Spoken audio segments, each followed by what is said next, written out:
Hi hello welcome to our channel. నేను మీ సిరి. ఈరోజు మనం చెప్పుకోబోయే కథ ప్రియ నేస్తం పార్ట్ 74. కథలకు వెళ్ళే ముందు లైక్ చేసి అలాగే హైప్ కూడా చేయడం మర్చిపోకండి ఫ్రెండ్స్. ఇక ఆలస్యం చేయకుండా మన కథ ఏంటో చూద్దాం. నీలిమ ఒడిలో తలపెట్టుకుని పడుకుని నాన్ స్టాప్గా మాట్లాడుతూ కనిపించింది ప్రవర్తిక. నా మీద పగబట్టేసినట్టుందని నిట్టూర్చి కామాక్షి చేత కాఫీ కల్పించుకుని గదిలోకి వెళ్ళిపోయాడు అర్జున్. మరో అరగంట తర్వాత అర్జున్ తన కోసం బయటికి రాలేదని ఉక్రోషంగా తనే గదిలోకి వెళ్ళింది ప్రవర్తిక. అర్జున్ ల్యాప్టాప్ పట్టుకుని సీరియస్గా చూస్తున్నాడు. తను వచ్చినట్టు కూడా గమనించిన అతన్ని చూస్తూ అతనికి ఎదురుగా వెళ్ళి నిలబడింది. అయినా ఆమెని పట్టించుకోకపోవడంతో ఏవండి అని అరిచినట్టుగానే పిలిచింది ఆమె. ఆమె వైపు ఒకసారి చూసి మళ్ళీ సిస్టంలోకి తలదూర్చి షట్డౌన్ చేస్తున్నాడు అర్జున్. అతను తనని పట్టించుకోవట్లేదని పూర్తిగా అర్థమై దిగులుగా ముఖం పక్కకు పెట్టుకుని పక్కకు వెళ్ళిపోతుంటే ఆమె నడుము చుట్టూ చేతులు వేసి దగ్గరికి లాక్కున్నాడు అర్జున్. అతని వైపే చూసింది. ఒడిలో ఉన్న ల్యాప్టాప్ బెడ్ మీద పడేశాడు. ఆమెను ఇంకాస్త దగ్గరికి లాక్కుని ఆమె పొజ్జలో అతను ముఖం దాచాడు. అతని మీద కోపం చూపిస్తూ చేతులు అలాగే కిందకి వేసింది. అతన్ని చుట్టుకొని ఆమె చేతులు గమనించి ఆమె కోపంగా ఉందని అర్థం చేసుకున్నాడు అర్జున్. ఆమె వైపు తలెత్తి చూశాడు. మూతి ముడుచుకొని కనిపించింది. మాట్లాడవ నాతో అని అర్జున్ అడుగుతుంటే అతని చేతులు విడిపించుకుని వెళ్ళి బెడ్ మీద మిడిల్లో కూర్చుంది.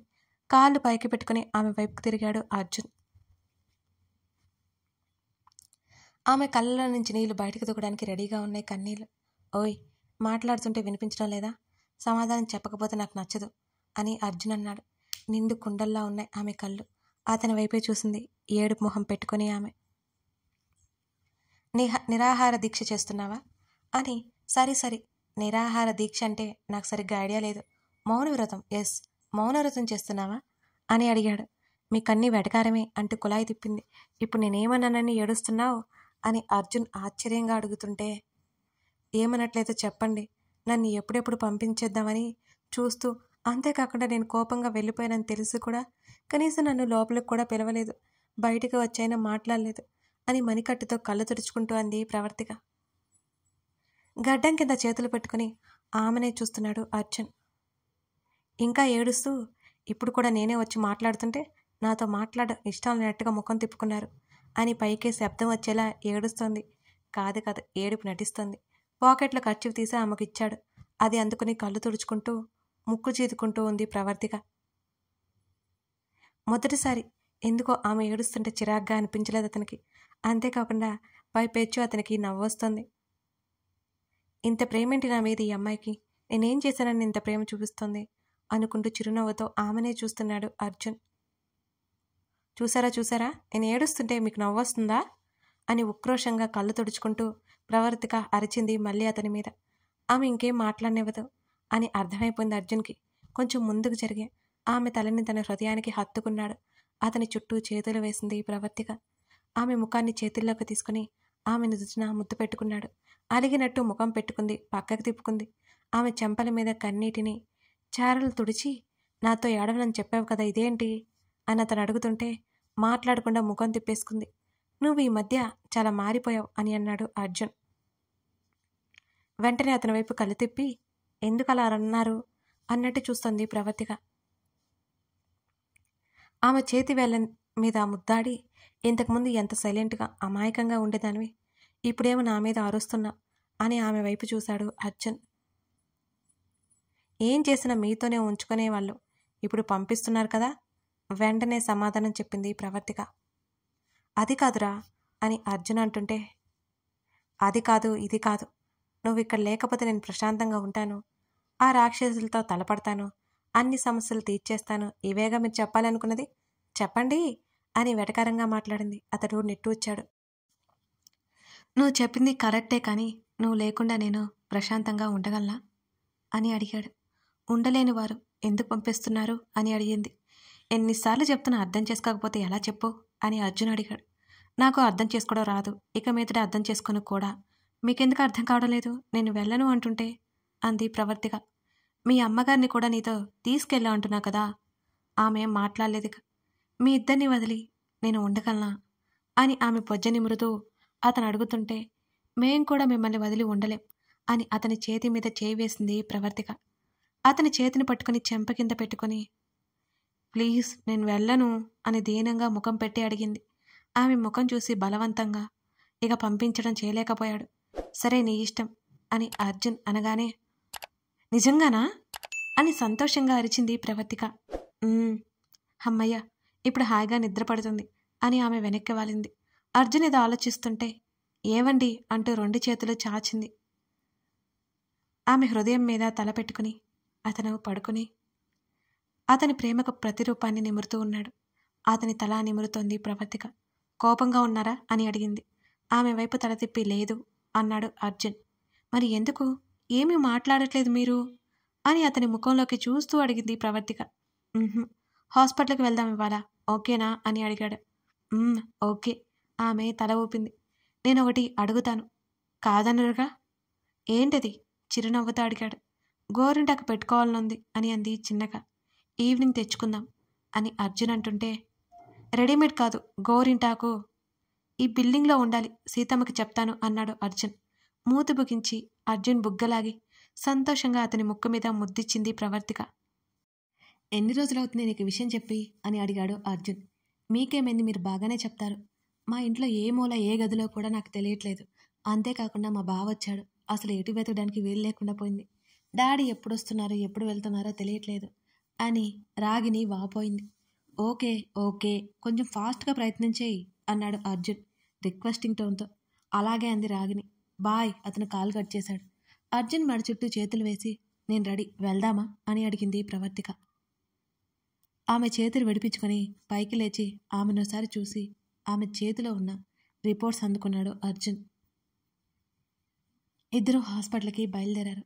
ఏం వినాల్సి వస్తుందో అనే కంగారు ఎక్కువైంది అతనిలో. కానీ బయటికి కనిపించనీయకుండా జాగ్రత్త పడ్డాడు. హాస్పిటల్కి వెళ్ళి చెకప్ చేయించాడు ప్రవర్తికకి. అంతా పాజిటివ్గానే ఉండడంతో అతను ఊపిరి పీల్చుకున్నాడు. పెయిన్స్ తను భరించలేదని డాక్టర్ ఖచ్చితంగా చెప్పేసింది. సిజేరియన్ కంపల్సరీ అని తెలియగానే దిగులు పడిపోయాడు అర్జున్. ప్రవర్తిక అయితే చాలా భయపడిపోయింది. ఇద్దరూ ఇంటికి వచ్చేసరికి రాత్రి అయిపోయింది.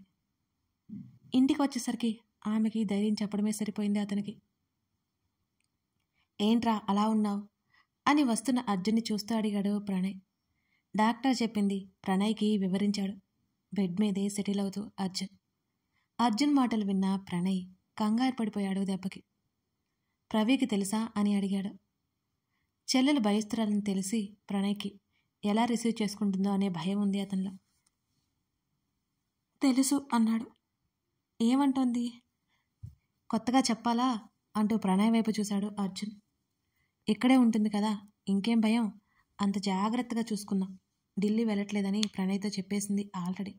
బెడ్ రెస్ట్ అన్నారు, పంపించక తప్పదు అని అర్జున్ చెప్పాడు. వెళ్ళను అంటోంది కదరా, నువ్వు కూడా పంపించట్లేదని చెప్పా కదా అని అయోమయంగా అడిగాడు ప్రణయ్. అవును కానీ తప్పదురా, అప్పుడంటే ఏడుస్తుందనే అలా చెప్పానులే అని అంటూ తనతో ఎవరిని పంపించాలో అర్థం కావడం లేదు. ఇంకా 2 రోజుల్లో పంపేయాలి అని అర్జున్ చెప్పాడు. అంత అర్జెంట్ ఏంటి? ప్రణయ్ అయోమయంగా అడిగాడు. అర్జున్ ఎందుకంత తొందరపడుతున్నాడో ప్రణయ్కి అర్థం కావడం లేదు. రక్ష చావుకి బదులు తీర్చుకోవాలి కదా అంటున్న అర్జున్ మాటలు బోధపడలేదు ప్రణయ్కి. రేయ్ కాస్త వివరంగా చెప్పు, ఏం అర్థం కావడం లేదు అని ప్రణయ్ అడగగానే రక్ష చావు వెనుక ఉంది మీ పెదనాన్న కంటే ముందు జయేంద్ర. అర్జున్ చెప్పగానే ప్రణయ్ షాక్ అయిపోయాడు. వాట్ అని అడిగాడు. అవును అన్నట్టు తల ఊపాడు అర్జున్. ఆయనకేం పోయే కాలం రా, హాస్పిటల్స్ ఆస్తులు బోల్డ్ చచ్చాయి కదా, ఈ ఆర్గాన్ స్మగ్లింగ్ ఏంటి అని ఆశ్చర్యపోయాడు ప్రణయ్. డబ్బు, ఎస్, దేనికైనా మూలం కారణం డబ్బు. అది ఎవరినైనా మార్చేస్తుంది. ఇంకా దీని వెనుక ఎవరు ఉన్నారో బయటపడాలి. అసలు ఆ జయేంద్ర ఆలోచన తెలియట్లేదు అని అర్జున్ నిట్టూర్చాడు. వాళ్ళకి ప్రవర్తిక తెలియదు, నా వైఫ్ పరశురాం కూతురు అనే విషయం తెలియదు అని అనుమానం ఉంది. కథంతా బయటపడాలి అంటే అందరి చిట్టాలు బయటపెట్టాలి. మీ చెల్లి ఇల్లు దాటనివ్వడం లేదు, అక్కడైతే అత్త చూసుకుంటుంది, మావయ్య ఉన్నారు, పైగా సెక్యూరిటీ గురించి తెలుసుగా, ఇంకే భయం ఉండదు. ఆల్రెడీ మాట్లాడాను అని చెప్పాడు అర్జున్ క్లియర్గా. ఒప్పుకుంటుందంటావారా? అనుమానంగా చూశాడు ప్రణయ్. అసలు ఒప్పుకోదు, డౌట్ లేదు అందులో. సరే నువ్వు రెస్ట్ తీసుకో అని అన్నాడు అర్జున్. తలూపాడు అలాగేనన్నట్టుగా ప్రణయ్. ఏం మాట్లాడుకుంటున్నారు ఇద్దరు? అప్పుడే అక్కడికి వచ్చింది ప్రవర్తిక. ఆమె అడుగుతుంటే, ఏం లేదులే, వెళ్దాం పదా, ఇప్పటికే లేట్ అయింది, డిన్నర్ చేసి టాబ్లెట్స్ వేసుకోవాలి అని ప్రవర్తిక భుజాల చుట్టూ చేతులు వేసి బయటికి తీసుకొచ్చాడు అర్జున్. అన్నయ్యతో మాట్లాడొస్తాను అని ఆమె అంటుంటే, వాడు ఎక్కడికి పోడు కదా, రేపు మాట్లాడుకోవచ్చులే. ఆమెని బయటికి లాక్కొచ్చాడు అర్జున్. ఇంకేం చేయలేక తనతో పాటు బయటకు వచ్చింది. ఒకప్పుడు అర్జున్ అంటే భయపడుతూ ఆమెడ దూరంలో ఉండే తన చెల్లెలు అర్జున్ కాసేపు కనిపించకపోతేనే వెతుక్కుంటూ వచ్చిందని నవ్వుకుని, పెళ్లి బంధం ఇలాగే ఉంటుందేమో అని అనుకున్నాడు ప్రణయ్. మిగతా వాళ్ళందరూ అప్పటికే భోజనం చేయడంతో ఇద్దరూ మాట్లాడుకుంటూ భోజనం చేసి గదిలోకి వెళ్ళిపోయారు. బాల్కనీలో అటూ ఇటూ తిరుగుతోంది ప్రవర్తిక. ఉయ్యాల్లో కూర్చొని ఆమెనే చూస్తున్నాడు అర్జున్. ఆమె చేతిని పట్టుకుని మెల్లిగా ఒడిలో కూర్చోబెట్టుకున్నాడు. అర్జున్ మెడ చుట్టూ చేతులు వేసి అతని భుజం మీద తలవాల్చింది ప్రవర్తిక. ఏమైంది అని అతను అడుగుతుంటే, ఏం లేదు, అనీజీగా ఉంది అంతే అని తల ఎత్తి అర్జున్ వైపు చూస్తూ అంది. కంగారు పడకండి, ఇలా ఉంటుందట అని మళ్ళీ ఆమె చెప్పింది. సిజేరియన్ గురించి భయపడుతున్నావా? ఆమె చెంప మీద చేయి వేసి అడిగాడు అర్జున్. లేదు, అది మామూలే కదా అంటూ అతని చేతిని తన పొట్ట మీద పెట్టుకుని, దీన్ని ఎప్పుడెప్పుడు మీ చేతుల్లో పెట్టేద్దామా అని ఎదురు చూస్తున్నా అంటూ నవ్వింది. ఆమె స్వచ్ఛమైన నవ్వు చూసి అతని పెదవులు విచ్చుకున్నాయి. ఆమె చుట్టూ చేతులు వేసి ఆమె వీపు నిమురుతూ ఉంటే అతని మెడ దగ్గర ముఖం దాచుకుని కళ్ళు మూసుకుంది ప్రవర్తిక. చల్లగా ఆలోస్తుంటే నిద్ర పట్టేస్తుంది ఆమెకి. కాసేపటికి గదిలోకి తీసుకొచ్చి పడుకోబెట్టాడు అర్జున్. నిద్రలో కూడా అతనికి దూరంగా ఉండడం ఇష్టం లేదా అన్నట్టుగా అతని షర్టు గుప్పెట పట్టింది ప్రవర్తిక. ఆమె చేతిని విడిపించుకొని పక్కనే కూర్చున్నాడు అతని ఫైల్స్ ముందేసుకుంటూ. అర్జున్ చెప్పినట్టుగా తండ్రికి జ్యూస్లో నిద్ర మాత్రలు కల్పించింది రాగిని. అజయ్ కూడా అక్కడే ఉండడంతో అతనికి కూడా ఇవ్వక తప్పలేదు. అర్ధరాత్రి ఇల్లు శోధించడం మొదలుపెట్టింది రాగిని. దొరికినవి దొరికినట్టుగా అన్నిటినీ ఫోటోలు తీసుకుని ఎక్కడివి అక్కడే పెట్టేసి వచ్చింది ఆమె. హాల్లోకి రాగానే లైట్లు వెలిగాయి. బిక్క చచ్చిపోయి అక్కడే ఆగిపోయింది రాగిని. మెల్లిగా వెనక్కి తిరిగి చూసింది. కరుణ ఉంది. తల్లిని చూసి ఆమె గుటకలు మింగింది. ఈ టైంలో ఇక్కడ ఏం చేస్తున్నావే నువ్వు రాగిని అని కరుణ అడిగింది. అది అమ్మా, ఏం చెప్పాలో తెలియక తడబడింది. చెప్పు, ఇంత రాత్రివేళ ఇక్కడ ఏం చేస్తున్నావు? కరుణ గట్టిగా అడగగానే తన తండ్రి నిద్రలేచాడేమోనని భయపడిపోయింది రాగిని. అమ్మా, అది అజయ్ బావ పిలిచాడు అని అజయ్ మీదకి దోసేసింది. అంతకంటే మార్గం దొరకలేదు రాగినికి. అజయ్ పిలిచాడా? షాక్ అయింది కరుణ. చిన్నప్పటి నుంచి రాగిని అజయ్ ఎప్పుడూ సరిగ్గా ఉండడం ఆవిడ గమనించలేదు. వాళ్ళిద్దరికీ పెళ్లి చేయాలని అనుకున్నారు. ఇద్దరూ ఒప్పుకోలేదు. ఏంటి నువ్వనేది నిజంగా? అజయ్ పిలిచాడా నిన్ను అని అడిగింది. అదే అబద్ధం కంటిన్యూ చేస్తూ, అవునమ్మా, కావాలంటే బావని అడుగుతాను, నువ్వు కూడా రా అని అంది రాగిని.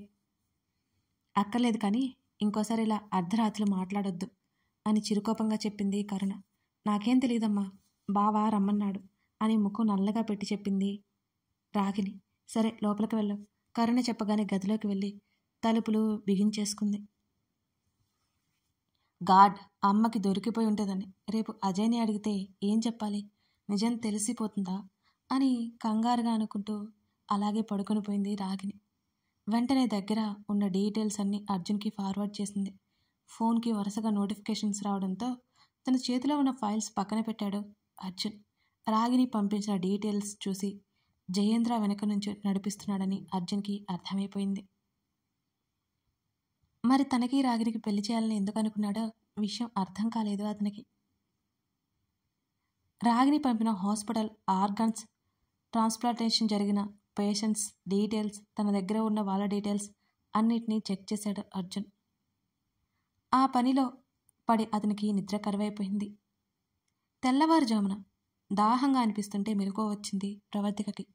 అర్జున్ కోసం కళ్ళు తెరవకుండానే చేత్తో తడిమింది. ఏవో ఫైల్స్, పేపర్స్ తగులుతుంటే మెల్లిగా కళ్ళు తెరిచి చూసింది. బెడ్ రెస్ట్గా అనుకుని కళ్ళు మూసుకొని కనిపించాడు అర్జున్. అతని ముందున్న పేపర్స్, ఫైల్స్ చూసి షాక్ అయ్యి ఎంతసేపు మెలుకునున్నారో ఏంటో అనుకుంటూ అతని ముందు ఉన్న ఫైల్స్ అన్నీ సర్దింది. మంచినీళ్ళు తాగేసి ఏవండి ఏవండి అంటూ అర్జున్ భుజం మీద తట్టి పిలుస్తుంటే ఆమె గాజుల చప్పుడికి మెలకువ వచ్చింది అర్జున్కి. ఉలిక్కిపాటుగా కళ్ళు తెరిచి చూశాడతను ఆమె వంక. ఏం కావాలి అంటూ సరిగ్గా కూర్చుని ఆమె వైపు చూశాడు. నాకేం వద్దు కానీ ఇలాగే పడుకున్నారా రాత్రంతా అని ఆమె అడుగుతుంటే నిద్ర పట్టేసిందంటూ ఫైల్స్ కోసం చూస్తాడు అర్జున్. అతడి ఆలోచన అర్థమై అవన్నీ తీసి పక్కన పెట్టేశానండి అంది ప్రవర్తిక. అప్పటికే తెల్లవారుజాము అవుతోంది. ఇప్పుడైనా పడుకోండి అంది. అలాగే అన్నట్టు తల ఊపి వెనక్కి వాలాడు అర్జున్. నుదుటి మీద చేతులు పెట్టుకుని కళ్ళు మూసుకున్నాడు అతను. అతని భుజం మీద తలవాల్చి అతని ఛాతీ మీదకి చేయి వేసి కళ్ళు మూసుకుంది ప్రవర్తిక. ఆమె చుట్టూ చేయేసి అతను నిద్రలోకి జారుకున్నాడు. ఉదయాన్నే రెడీ అయిపోతూ వెళ్తున్న అర్జున్ చూస్తూ ఎక్కడికి అని అడగలేక మౌనంగా ఉండిపోయింది ప్రవర్తిక. వెంటనే వచ్చేస్తాను, టైంకి తిని టాబ్లెట్స్ వేసుకో ఆమెకు మరీ చెప్పాడు అర్జున్. అతడు చెప్పిన వాటికి తల ఊపింది. అన్నిటికీ తల ఊపడం కాదు, ఆరోగ్యం జాగ్రత్త అనగానే నవ్వేసి సరే అంది ప్రవర్తిక. అర్జున్ వెళ్ళిపోయాక బోర్ కొడుతుంటే లోహితకి కాల్ చేసింది ప్రవర్తిక. కథ కొనసాగుతోంది. ఇంతకీ అర్జున్ ఎక్కడికి వెళ్ళిపోతున్నాడు?